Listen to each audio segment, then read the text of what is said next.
Assalamualaikum warahmatullahi wabarakatuh. Salam damkar, damkar, damkar jaya. Semoga kalian dalam keadaan sehat selalu.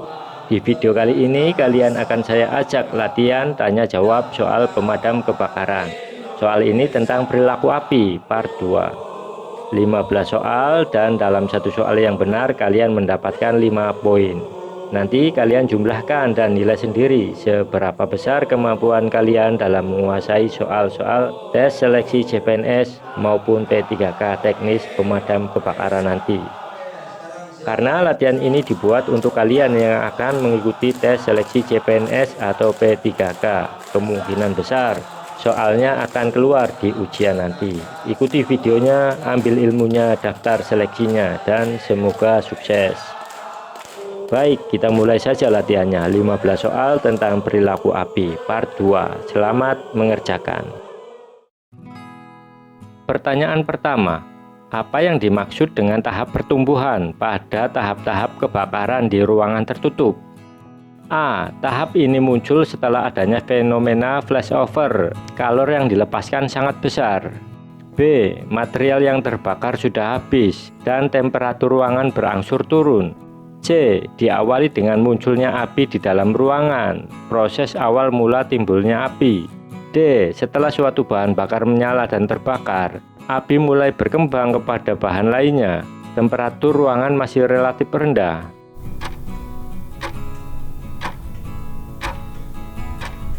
Jawabannya adalah D. Pembahasan. Api yang terkurung di dalam bangunan atau di ruangan tertutup dapat dipahami tahap perkembangannya, yaitu 1. Tahap penyalaan. 2. Tahap pertumbuhan. Setelah suatu bahan bakar menyala dan terbakar, api mulai berkembang kepada bahan-bahan lain di dalam ruangan. Temperatur masih relatif rendah di bawah 300 derajat. 3. Tahap pembakaran penuh. 4. Tahap surut atau dekai. Soal nomor 2.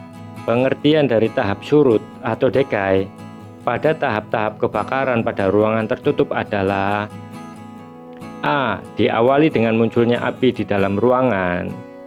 B. Material yang terbakar sudah habis dan temperatur ruangan sudah turun. C. Tahap ini muncul setelah adanya fenomena flashover, kalor yang dilepaskan sangat besar. D. Salah satu bahan bakar menyala dan terbakar, api mulai berkembang kepada bahan lainnya, temperatur ruangan masih relatif rendah.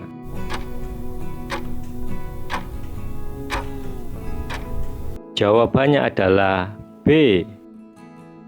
Pembahasan. Api yang terkurung di dalam bangunan atau di ruangan tertutup dapat dipahami tahap perkembangannya, yaitu 1. Tahap penyalaan. 2. Tahap pertumbuhan. 3. Tahap pembakaran penuh. 4. Tahap surut atau dekai tercapai bila material terbakar sudah habis dan temperatur ruangan berangsur turun, laju pembakaran mulai mengecil. Soal nomor 3. Perpindahan panas melalui konveksi adalah: A. Perpindahan panas dari suatu ruangan ke ruangan lain melalui bahan penghantar panas seperti logam. B. Gelombang panas yang bergerak melalui daerah yang terbakar menuju permukaan benda-benda di hadapannya. C. Perambatan panas melalui gelombang udara yang bergerak naik ke atas. D. Perpindahan panas dari benda bersuhu rendah ke benda bersuhu tinggi.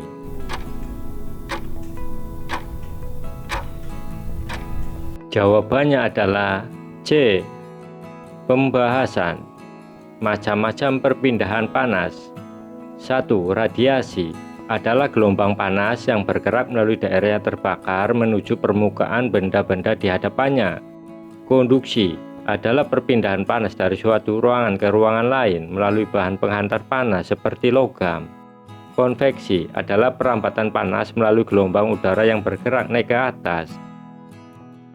Soal nomor 4. Perpindahan panas melalui uap panas yang naik ke atas adalah: A. Radiasi. B. Urbanisasi. C. Konveksi. D. Konduksi.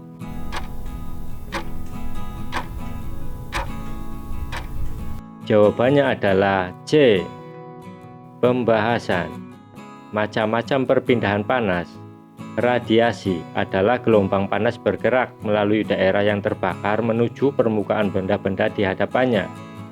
Konduksi adalah perpindahan panas dari suatu ruangan ke ruangan lain melalui bahan penghantar panas seperti logam. Konveksi adalah perambatan panas melalui gelombang udara yang bergerak naik ke atas. Soal nomor 5. Perpindahan panas melalui media adalah A. Radiasi, B. Urbanisasi, C. Konveksi, D. Konduksi.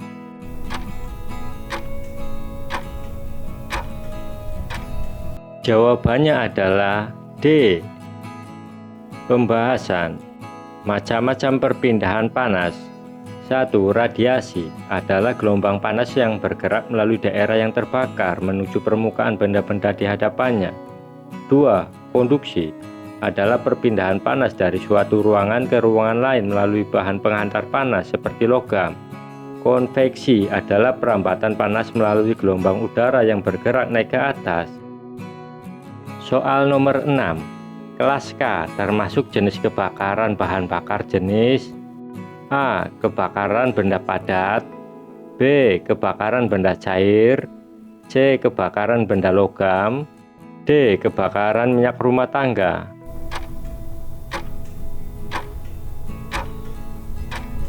Jawabannya adalah D. Pembahasan. Kelas K adalah kebakaran minyak goreng rumah tangga.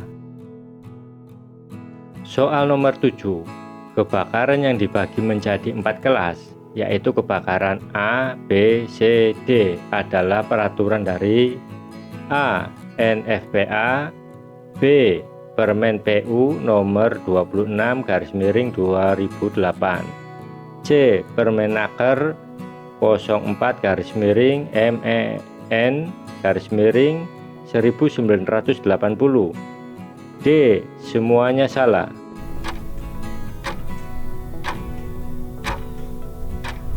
Jawabannya adalah C. Pembahasan. Menurut Permenaker 04/MEN/1980, klasifikasi kebakaran dibagi menjadi 4 kelas, yaitu A, B, C, D. Soal nomor 8. Kebakaran kelas C contohnya adalah A. Kebakaran bensin, solar, B. Kebakaran magnesium, sodium, C. Kebakaran kabel listrik tegangan tinggi, D. Kebakaran kayu, batu bara.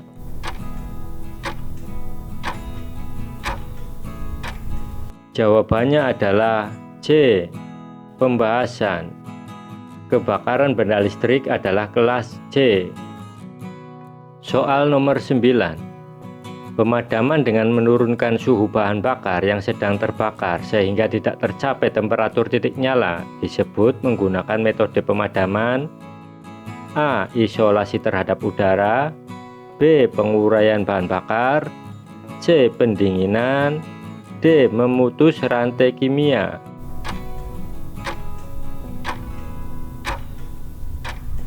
Jawabannya adalah C.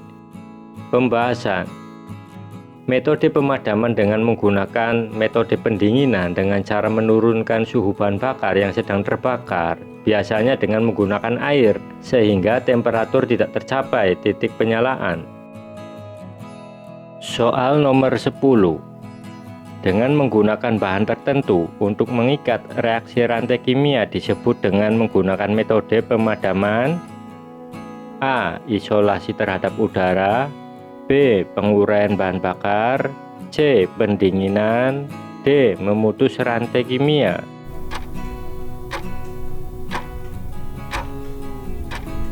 Jawabannya adalah D.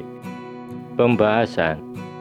Dengan menggunakan dry chemical powder atau jenis lainnya di mana fungsinya sama untuk memutus rantai kimia. Soal nomor 11. Pengertian dari api adalah A. Suatu risiko dari nyala api yang tidak terkendali, tidak dikehendaki sehingga menimbulkan kerugian. B. Penyalaan simultan terhadap semua benda yang mudah terbakar. C. Gelombang panas yang bergerak naik ke atas. D. Suatu reaksi rantai kimia yang berunsurkan bahan bakar, panas, oksigen yang umumnya menghasilkan panas dan nyala.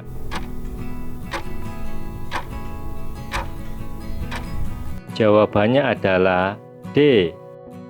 Pembahasan. Api adalah suatu reaksi rantai kimia yang berunsurkan bahan bakar, panas, oksigen yang umumnya menghasilkan panas dan nyala. Soal nomor 12. Gambar di atas menunjukkan A. Segitiga api, B. Tetrahedron of fire, C. Tanda pada apar, D. Tetrahedron keselamatan.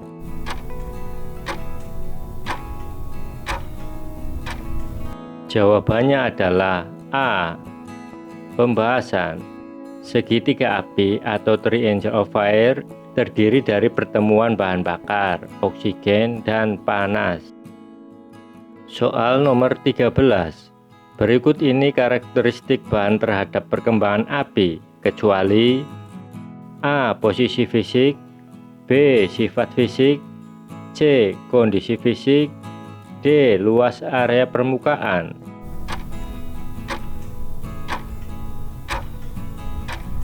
Jawabannya adalah C.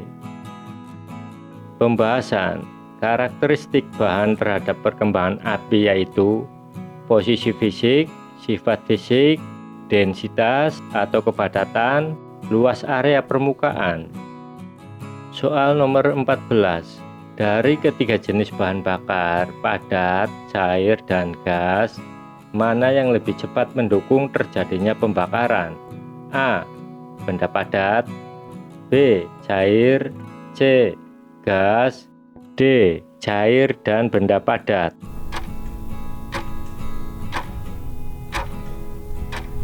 Jawabannya adalah C. Pembahasan. Benda padat dan cair dibutuhkan panas pendahuluan untuk mengubah seluruh atau sebagian darinya ke bentuk gas agar dapat mendukung terjadinya pembakaran. Soal terakhir 15. Berapa kandungan oksigen dalam udara untuk mendukung terjadinya api dengan sempurna? A. 27%, B. 21%, C. 18%, D. 16%.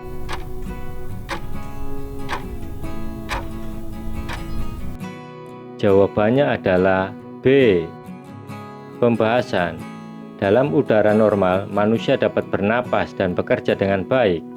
Api menyala dengan sempurna jika udara mengandung konsentrasi oksigen sebesar 21%.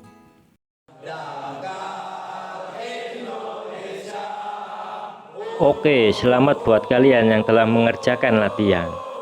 Berapa nilai kalian dengan menjumlahkan soal yang benar dikali 5 poin?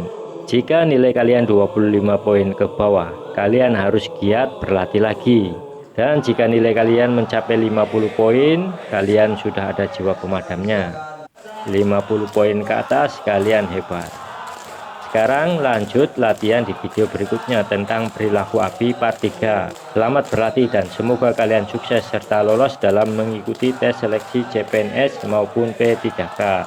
Sekian, wassalamualaikum warahmatullahi wabarakatuh.